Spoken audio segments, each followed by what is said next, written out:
What's the word, gang? It's your boy Cocaine Reaction. I'm back with another banger of a video. Make sure y'all like, comment, subscribe to the channel, gang. Roll to 300 subscribers. I appreciate everybody who been tapped in with your dog, man.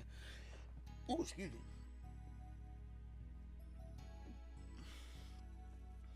I'm on this road trying to get it done. I appreciate everybody who always tap in on my content, borrow content. I am a reaction page. Shout out to everybody. Shout out to the Art of Dialogue, man. We get into the one of the freak off guys.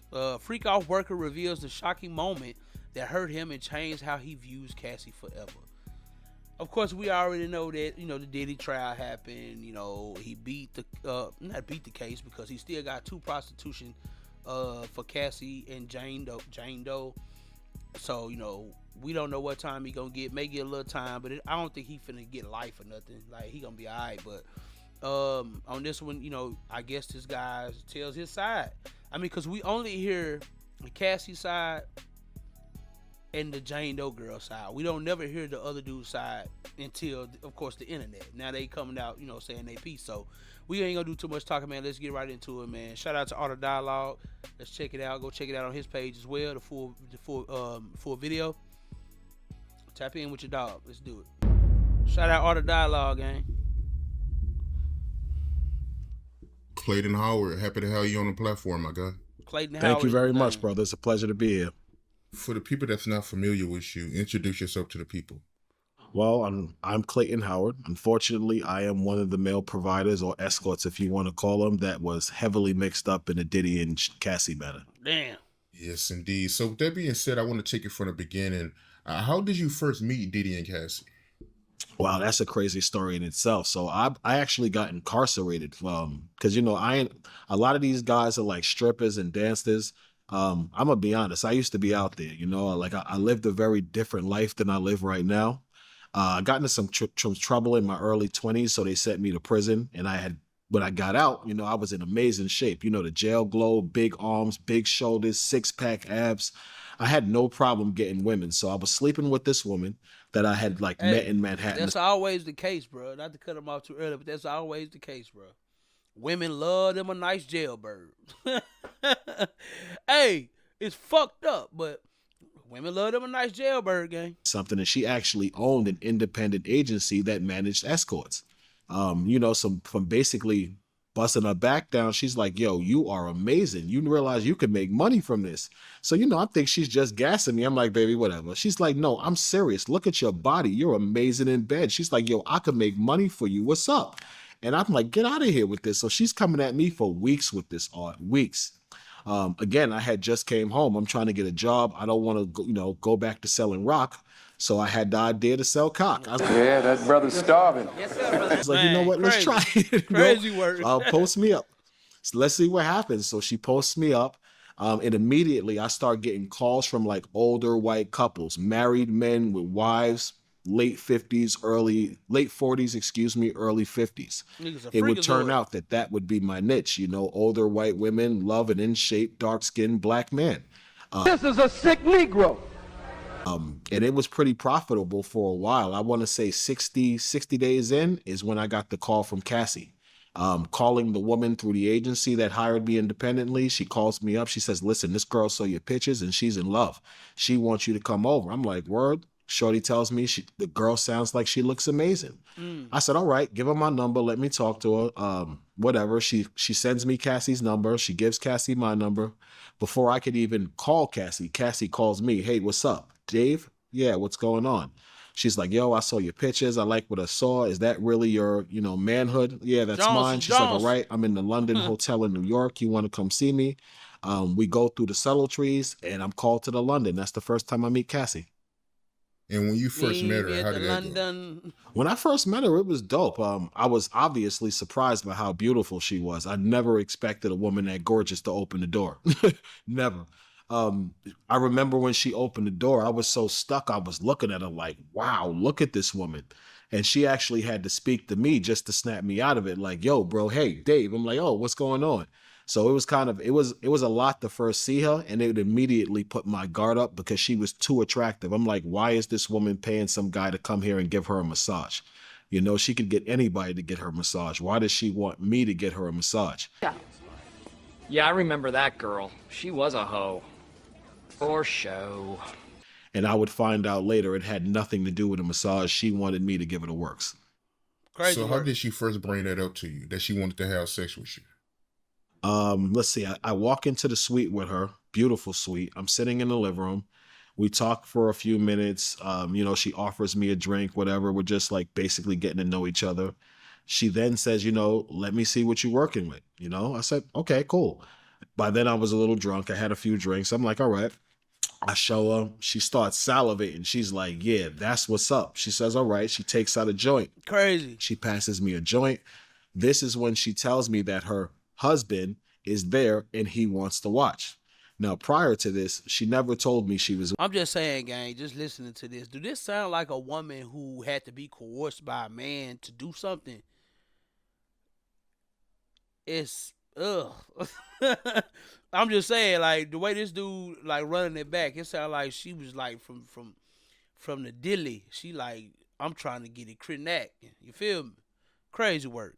With anyone else. She tells me at this point that he's there, he's cool, he's into her being satisfied by guys that are larger than him. He's really into the lifestyle. She starts to explain to me that they're swingers. They do their little, like swinging stuff. She asked me, did I have a problem with him watching? Now, considering my past clients, I had no problem with him watching because I had done this with the 3 or 4. I actually think I had like 5 solid clients by then. And usually when husbands called me to give me their wives, they usually watched the first encounter if it went to a sexual encounter. So they would basically sit in the room and watch to make sure their wife is safe. So when, Cassie said this to me, I was kind of, I want to say, numb to the situation of someone watching me from a voyeur standpoint. So I said, cool, no problem. And he came down. He was really quiet. He had his face covered with a baseball cap. I think it was Pittsburgh because it had a yellow P on it. And his bandana wrapped around his nose and his mouth. Brother, what's that? What's that, brother? He spoke to me like, yeah. I said, yeah. Barely said a word. Immediately grabbed a bottle of baby oil, went to the dark corner, sat in the corner. Cassie comes up to me. She starts talking to me, complimenting my body, my chest. She asked Diddy, can she begin? Can she touch me? He told her no, put the baby oil on. And that was my education that night into how the next 8 years would be. 8 years? Cool with a man having a bigger manhood than him. He was. Bro, dude was cracking. Like, they was basically in a relationship. He was cracking her for 8 years. Bro, that's 2 terms. 2 terms. That's 2 fucking presidential terms. That's crazy, bro. Turned on by that. Yes, he was. There were even encounters where I remember specifically with the gentleman who testified first for the trial, Daniel Phillip. I remember when this guy paid us for the orgy with Cassie, that he was actually looking at me and Daniel Phillip, and he was like, yo, if I had you guys, like manhood, I wouldn't even have to work. I wouldn't have to do nothing. You some freaky ass nigga. Fuck you mean? Me and Daniel Phillip looked at each other like, whoa, what the hell is he talking about? You know what I'm saying? Hey. Bruh. You can't tell me dude ain't gay. Gay! Do you think he hired you because you can please Cassie in ways he couldn't? Oh, for sure. Absolutely. For sure. Absolutely. And he wanted to see them balls. I don't like to talk this way about Cassie because she does deserve the respect of the confidentiality of our sexual encounter. But I think she kind of forwent that by speaking about it herself and bringing this before the media. Facts. But when I used to have sex with Cassie used to come like that. Literally like that. I don't know how, like, I watched her and Diddy have sex. He wasn't doing what I was doing. I would have sex. I ain't gonna lie, this shit diabolical. But there's always gonna be a simple ass nigga that'll pick up behind one man's trash. You know the saying, one man's trash is another man's treasure. Then this dude, after hearing all these stories about his wife getting ran through by plethoras of dudes, he went and still married her and built a family with her. So dudes like that gives women a reason to think that there's a man out there for them after they bad behavior. Regardless of whatever, That woman was sleeping around with all the men, and that was a choice of hers. Y'all could try to act like Diddy, oh, she was so afraid and all this shit. She like that baby oil. She like all the ish that was going on in them houses, hotels, whatever. She knew what the hell she was getting herself into, and she was down with it. And for dude to come in and pick up the slack after that and build a family with her, that's why women okay with doing the they do when it comes to sexual ish, because they know it's a dude who will come right behind a dude, a plethora of niggas, and be with her. Pitiful. If you're doing it, stop it. Get some help. For her in maybe 5 minutes, she'd squirt and come all over the place. Crazy. She was an incredibly sexual young woman. Incredibly sexual. When was the next time y'all met up after the first meeting? Well, after that encounter, it went for probably, I want to say, a little under a day. But the funny part is when I was leaving, Cassie actually comes to me and she's like, yo, that was great. Can you stay longer? I had been there maybe 12 hours already. So I'm like, you're going to pay me again, right? And she said, absolutely. Hold on. She goes upstairs. She gets me some money. I can't remember how much it was off the top of my head now, but she comes back. She gives me a wad of cash and she was like, yo, how long can you stay? And, you know, basically, honestly, I told her, well, how long are you going to pay me? She said, the same amount. I said, as long as you want me to stay, that's the same amount of time. Right. You know, you give me the same amount, I'm going to give you the same time. So I stay with her. We have an excellent, you know, like encounter. It goes really well. I liked Cassie when I met her. Cassie's a very down to earth woman. She's polite. She has excellent energy. There's really no way you could not like Cassie when you meet her. This is the truth. She's a very, very affable and nice person. So I was actually kind of surprised where like 2-3 weeks later, she called me again. And she's like, yo, are you around? And I'm like, oh, okay. I guess you couldn't get enough. She said, no, I've been thinking about you the whole time. What's up? Can you come meet me at the same place? I said, all right. I go back to the London hotel. I meet her in the same place. The same thing happens again. Word for word with the freak offs as far as the baby oil, the stages of a freak off until we finally had intercourse. And then I left to the next time. Did they give you any rules when it came to the freak offs? I never was given a role. I was never even told the name of this was a freak off. The truth is, the only time I was ever told or given a name for what these was is the time that me, the first guy who testified, Daniel Phillip, and Diddy actually ran a train on Cassie. And Diddy himself and Cassie called it a sexathon, but they never called it a freak off. The first I've heard freak offs, you know, because I'm from the hood. We all know what freak offs is, but I've never heard it like commercially, publicly, as far as with this case until I started hearing this and with Cassie put in the lawsuit and the fact that the U.S. Attorney's Office was marketing him as making these freak offs. So Daniel Phillips, he had an orgy with Diddy and Cassie, and they called it a sexathon? Yes, Diddy and Cassie themselves referred it to a sexathon, but they called me. Daniel Phillip was already there. Cassie actually calls me and she's like, yo, you know, do you mind watching me with another guy? And I did, you know, because I had never been involved with her and someone else. I kind of really thought it was a monogamous situation. What? Bro, what are you talking about, man? Bro, I'm out, man. That nigga's tripping. Diddy was not well endowed, and she just needed somebody to fill her and satisfy her. So I really believed that. Bro, you can't have thought that was not like bro. She paying you for a service. Come do your service and get your ass out. That's what they paid you for. It wasn't no monogamous nothing, which is crazy to even say. I mean, yeah. That was my role. That I was only being called in because this rich and powerful guy could not satisfy his woman. It wasn't until I got in this freak off that I saw her like in front of Daniel Phillip and Diddy with like, you know, 2 penises in her face that I was realizing like, wow, this chick is not what you think. It was actually a little hurtful, I'll be honest. Boy, if you don't get that nigga said it was hurtful. It was a little heartbreaking when I had to walk in there and see her. Bro fell in love with the broad. He see her with 2 of them things and like, why? He like the dude. If you grew up in the hood, you already know. He like the dude that come in last, and then he been gone for 3-4 hours, and you like, where such and such at? And he like, I'm gonna save her, bro. It's with penises in crazy. her face and to be completely engaged in it, like, oh, like she loves it. I'm gonna be honest with you, I did look at her different. You got And you to said after this that. lasted 2 days, right? It lasted 2 days, about a day and a half, 2 days. How does that work? Because I know y'all not having sex for 2 days straight. So what is y'all doing in between time? It's in like stages or what you want to call like sessions. So let's say like in that encounter, I remember That's crazy. specifically like myself, Daniel Phillip, and Diddy might, all three run a train on her. She gets a little exhausted, so she needs a break. They go into the master suite. Me and Daniel Phillip wait in the other room until they're ready again. So basically what happens is you have the session until Cassie has an orgasm. Once Cassie has an orgasm, she usually needs a break. So she'll retire to the master suite, and we're forced to pretty much sit there and wait till she's recuperated enough to come back for another orgasm. They just And that's abusing how that it would mother. last 2-3 days. Let's say we had sex with her for an hour or two.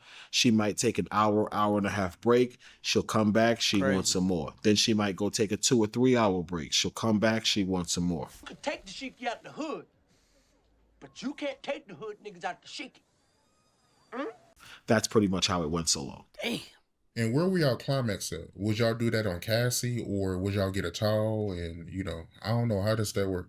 Well, we all wore condoms this encounter because it was 3 of us there, and I'm pretty sure she didn't want to like blow up the fact that she was just sleeping with everybody raw. So this encounter, we did wear condoms, and the objective is like if you ejaculated, to take the condom off and kind of like try to put it on her. I was honestly grossed out by this encounter. I don't think I actually ejaculated the entire time, because she used to like she would orgasm so quick that she would be like, wait, because she came, and she would push me up. And this literally went on for 2 days where like she would orgasm, I would get close, and I wouldn't. So you can imagine the experience, the feeling of blue Bro, balls I giving- had leaving there, continually having Crazy work. sex. Bro, he giving all the details. So my takeaway, this lady is getting threw off the rails. Ugh. Threw off the rails by 3 dudes. The Riddler. Whatever this other dude name is, and this dude here. They just marathon smashing her for 2-3 days.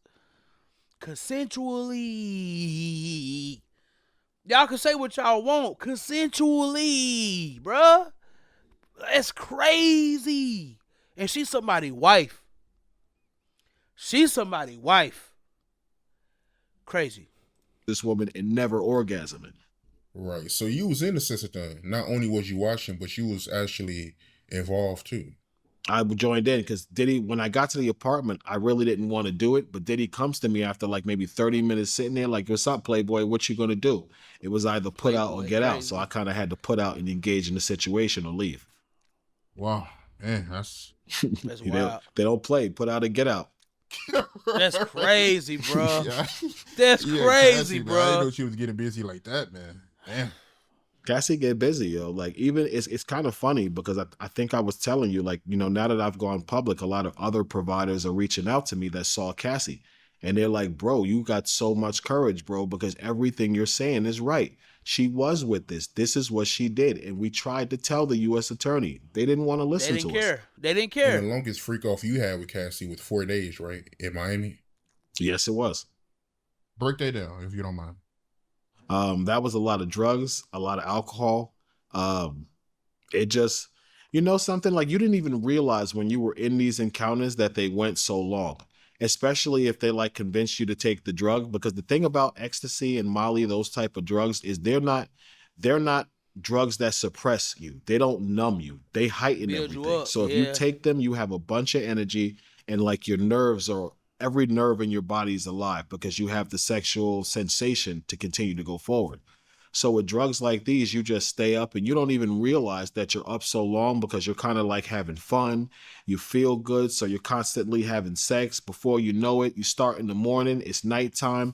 You might doze off for maybe 30 minutes, start having sex again. By the time you finish, it's 1 o'clock in the morning. We fall asleep for a few hours. We wake up 7 o'clock, 8 o'clock in the morning, order breakfast, In start that again. And before you know it, you're 3-4 days in, dehydrated, Crazy. brain feel like marshmallow from all the drugs that you've been taking for 3 or 4 days. and your body's sore, you're marked up. Like I used to be bruised as far as my penile shaft from obsessive masturbation of her standing there making me stroke myself so she can see my member. I don't recall the extended sessions that were 3-4 days to ever end well. Like I was always bruised up.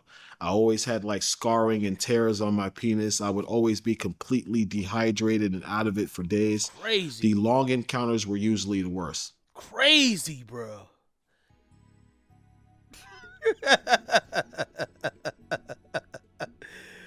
Bro, I'm sorry. Like these, freak off dudes is on a world tour, putting this girl on blast. Man, y'all cannot hear this stuff these dudes saying and believe that they lying about their interaction with that girl. It sounded to me like she was okay with the freaking of the offing. Cool with it. Let's do it. Oh, let's do it. Shout out Walker. You know what I'm saying? Like, she was all with the ish. And she had to get that bag. But like I say, man, the reason why the game is so fucked up like it is right now with how this type of stuff is going on is because there's always a dude who will come in and play Captain Save 'em. I said what I said. Shout out E40. Captain Save 'em. It's always going to be one to come in after that and want to clean her life up. After she didn't just... Dude said she got ran through by the Riddler. And him and another dude for 3-4 days. And that's... You put a rock on that? He put a rock? Bruh. What I take away from this is, yes... Maybe he guilty of other prostitution-ish. But let me tell you, that's a freaky frog. All them freaky frogs. All them freaky frogs, including her. I'm sorry. You can't, I don't see it no other way, gang. Tell me what y'all think about this in the comments, man. Make sure y'all like, comment, subscribe on the video and to the channel. It's your dog Cocaine, man. Till next time. Peace. Now we can settle this like you got some class, so we can get into some gangster shit.